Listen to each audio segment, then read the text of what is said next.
अस्सलाम वालेकुम दोस्तों, मेरा नाम है सलमान और आप देख रहे हैं एसजे करेंसी चैनल। दोस्त, हमारे चैनल को लाइक और सब्सक्राइब और बेल आइकन को दबा दीजिए ताकि हर न्यू अपडेट हम आप तक पहुंचाते रहें।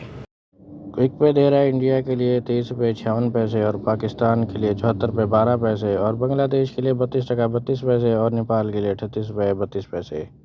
यूआर पे दे रहा है इंडिया के लिए 23 रुपये 53 पैसे और पाकिस्तान के लिए 74 रुपये 16 पैसे और बांग्लादेश के लिए 32 टका 27 पैसे और नेपाल के लिए 38 रुपये 46 पैसे। एसटीसी पे दे रहा है इंडिया के लिए 24 रुपये 5 पैसे और पाकिस्तान के लिए 73 रुपये 61 पैसे और बांग्लादेश के लिए 32 टका 32 पैसे और नेपाल के लिए 38 रुपये 50 पैसे।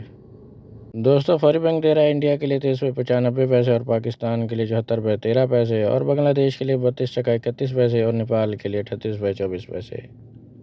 एकमो दे रहा है इंडिया के लिए 24 रुपये 4 पैसे और पाकिस्तान के लिए 74 रुपये 41 पैसे और बांग्लादेश के लिए 32 टका 35 पैसे और नेपाल के लिए 38 रुपये 50 पैसे।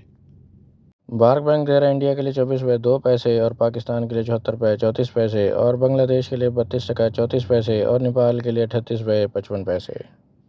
तहवील राजी दे रहा है इंडिया के लिए 23 रुपये 56 पैसे और पाकिस्तान के लिए 74 रुपये 19 पैसे और बांग्लादेश के लिए 32 टका 30 पैसे और नेपाल के लिए 38 रुपये 50 पैसे। वेस्टर्न यूनियन दे रहा है इंडिया के लिए 24 रुपये 25 पैसे और पाकिस्तान के लिए 74 रुपये 61 पैसे और बांग्लादेश के लिए 32 टका 62 पैसे और नेपाल के लिए 38 रुपये 70 पैसे। जहाज बैंक दे रहा है इंडिया के लिए 24 रुपये 16 पैसे और पाकिस्तान के लिए 74 रुपये 33 पैसे और बांग्लादेश के लिए 32 टका 36 पैसे और नेपाल के लिए 38 रुपये 60 पैसे। वैली पे दे रहा है इंडिया के लिए 24 रुपये 5 पैसे और पाकिस्तान के लिए 74 रुपये 91 पैसे और बांग्लादेश के लिए 32 टका 35 पैसे और नेपाल के लिए 38 रुपये 96 पैसे।